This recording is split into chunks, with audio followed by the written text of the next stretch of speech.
Hello and welcome to History Through Question. Today's topic is Advent of European Powers, Portuguese. The subheading Significance of Portuguese. It's a quite important topic, so please pay attention. First देखें, अगर हम इस पर historians के perspective से देखें, जो Portuguese थे ना, उन्होंने स्टार्ट किया था यूरोपियन एरा। ठीक है, उन्होंने स्टार्ट किया था यूरोपियन एरा। नेक्स्ट अगर हम देखें तो वो रिलाई करते थे, और बेसिकली जब उनका राइज हुआ था पोर्चुगीज का, तो it mark the emergence of naval power. Naval power काफी स्ट्रॉन्ग थी, and that was the reason why वो अपने जो एडवर्सरीज थे या फिर जो भी उनके राइवलरीज थे, जो भी कॉम्पिटिटर थे, उसको इजिली टैकल कर देते थे वो, और टैकल कर पाते थे due to the strong naval power. On the other hand अगर हम देखें इंडियाज में, जो चोलास थे among others also have naval power, उनकी भी नेवल पावर थी, but it was now for the first time कि कोई foreign power had come to India, और किसके थ्रू आई है? वो सी के थ्रू आई है। ओके, नेक्स्ट अगर पॉइंट हम देखें, जो पोर्चुगीज के जो शिप्स थे ना, they carried cannons with them. वो बड़ी बड़ी बंदूकें अपने साथ अपने शिप्स में रखते थे, and this was the first step in gaining monopoly over trade. ठीक है, तो यही रीजन था, एक one of the important reason कि वो सी पे अपनी मोनोपोली बना रहे थे। ठीक है, विद द थ्रेट और actual use of force, either अगर वो किसी को डराते थे, ठीक है, वी हैव कैनन्स और we have big ships, either through threat, और बेसिकली अगर नहीं होता था तो वो वॉरफेयर भी कर देते थे, और एक्चुअल यूज ऑफ फोर्स करके अपने जो एडवर्सरीज थे, जो एनिमीज थे, उनको डिफीट कर देते थे। एन इंपॉर्टेंट मिलिट्री कॉन्ट्रीब्यूशन अगर हम देखें, that was made by the Portuguese on शोर, वो था system of drilling groups of inventory. System of drilling groups of infantry. Okay, और बेसिकली ये जो मॉडल था, ये स्पेनिश मॉडल पे बेस्ड था। ओके, जो कि इंट्रोड्यूस हुआ था 1630 में, और इसको काउंटर करने के लिए हुआ था टू डच प्रेशर से।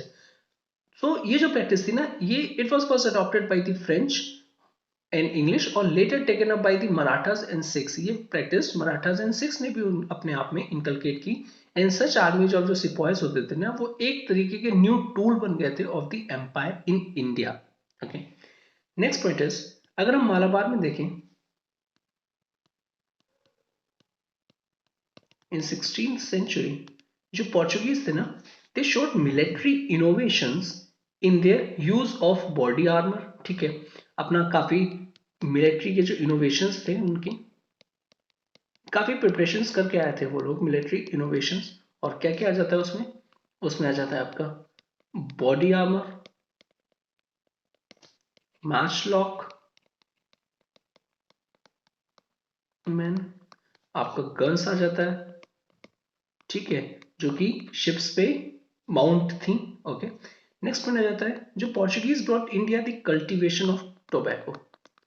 अब जो टोबैको का कल्टीवेशन जो था, वो पोर्चुगीज अपने साथ लेके आए थे, और उन्होंने यहाँ पे इंट्रोड्यूस किया था।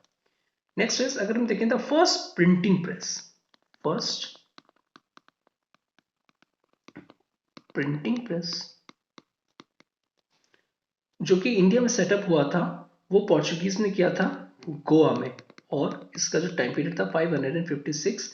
और फर्स्ट साइंटिफिक वर्क था जो इंडियन मेडिसिनल प्लांट्स पे था, वो भी यूरोपियन राइटर्स ने प्रिंट किया था गोवा में in the year 1563। So literary work और work on medicinal plant.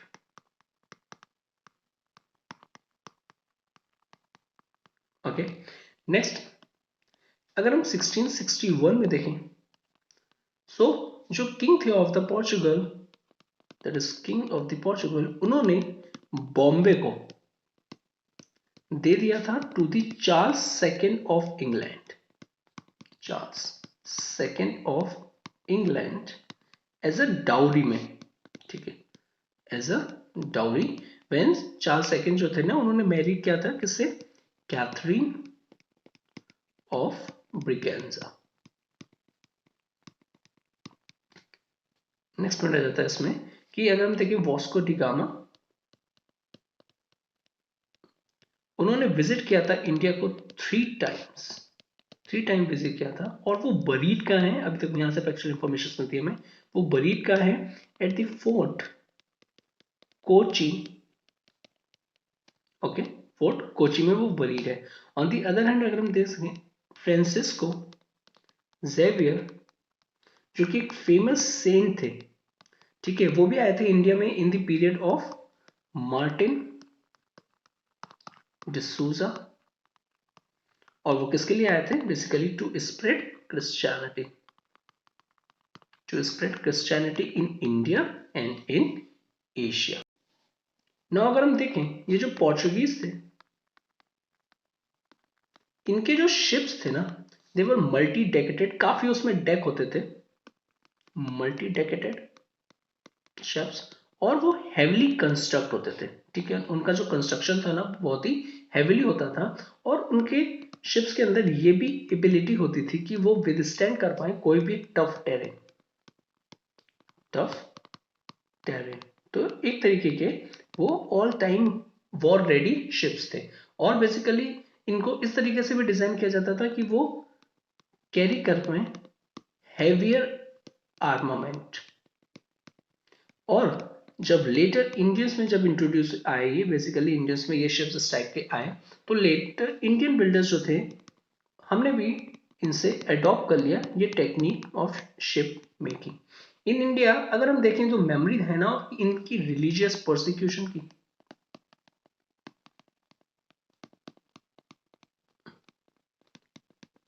And cruelty जो इन्होंने आके हमारे लोगों के साथ किया है इन इंडिया में, वो डिट्रैक्ट्स कर देती है इनकी जो भी अदर कॉन्ट्रीब्यूशंस है, okay, that was made by the Portuguese in the cultural field जो उन्होंने करी है।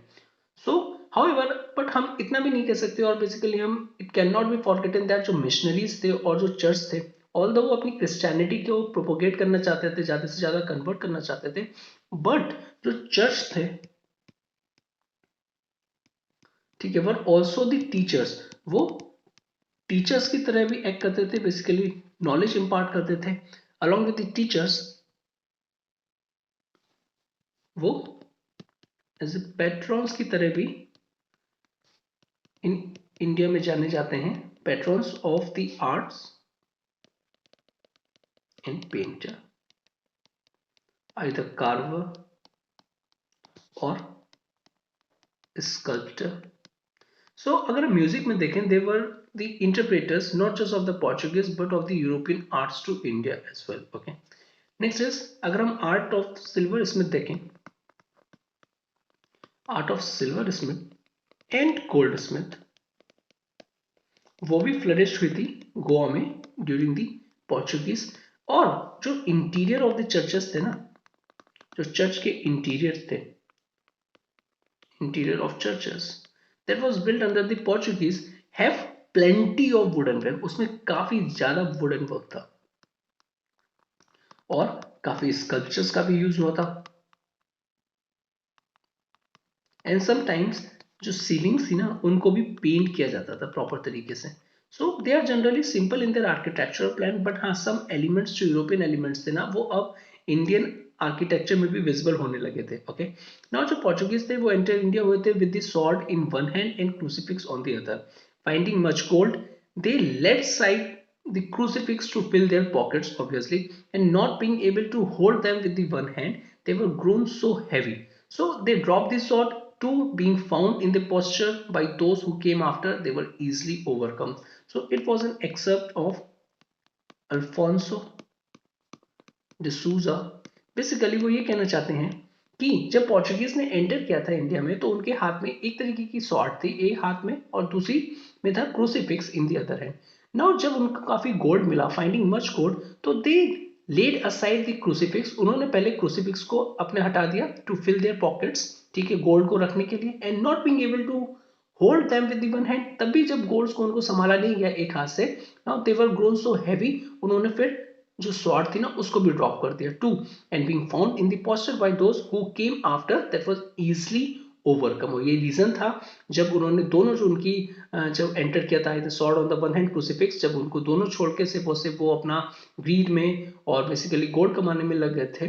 सो यही रीजन था कि और जो यूरोपियन पावर्स आफ्टर आई कि उन्होंने उनको इजीली ओवरकम कर दिया। So it's an except by Alfonso de Souza, जो कि पोर्चुगीज गवर्नर थे इन इंडिया। और इनका जो टाइम पीरियड है 1542 से 45। एक थोड़ी सी टाइम पीरियड और देख लेते हैं, क्वाइट इंपॉर्टेंट है, पोर्चुगीज का rise and fall. Portuguese rise and fall.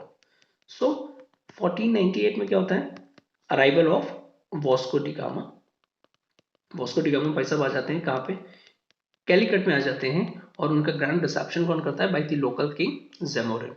1503 में अगर हम देखें, establishment of first Portuguese port. First Portuguese port, और ये पोर्ट कहाँ पे था, ये था exactly that was the Cochin. Next is 1505 establishment of second Portuguese port, और इस टाइम था वो कैननोर। 1509 अगर हम देखें तो defeat of the combined fleet. अब उन्होंने पोर्चुगीज ने क्या किया था, एक कंबाइंड फ्लीट को डिफीट किया था। और उस फ्लीट में कौन कौन थे, of Gujarat, Egypt and Zamorin by the Portuguese governor. और ये काफी इंपॉर्टेंट हो जाता है कि ये कितने किया था defeat, it was by the Francisco Almeida. Okay, next is 1510, फिर अल्फांसो अल्बर्क्यू ने क्या किया था, जो कि जो पोर्चुगीज गवर्नर थे उन्होंने कैप्चर कर लिया था गोवा। और जब कैप्चर किया था गोवा तो उससे पहले वो किसके पास था, it was under the Bijapur.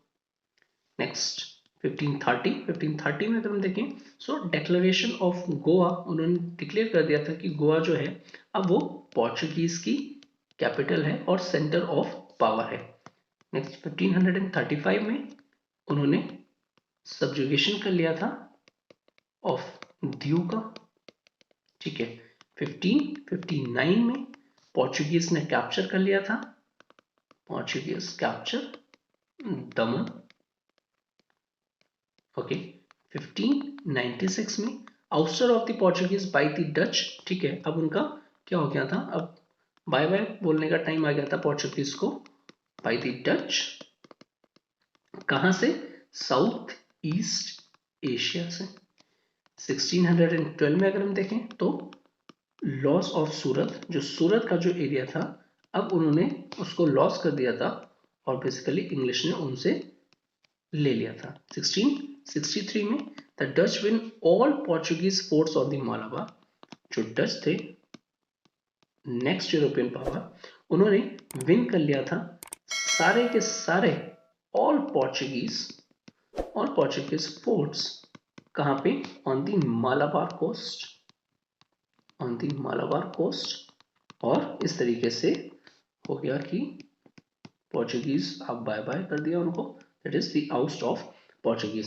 सो एक टाइमलाइन थी, इस तरीके से हमने एडवेंट ऑफ यूरोपियंस, जो फर्स्ट पावर थी that was the Portuguese who entered in the India, इस तरीके से हमने देखा था उनका राइज, फॉल, सिग्निफिकेंस और उनका decline. Okay, so next lecture में हम कवर करेंगे डच, जो कि नेक्स्ट यूरोपियन पावर थी। Okay, so if you like this video, please do like, share and subscribe, and thank you very much for watching this. Have a good day.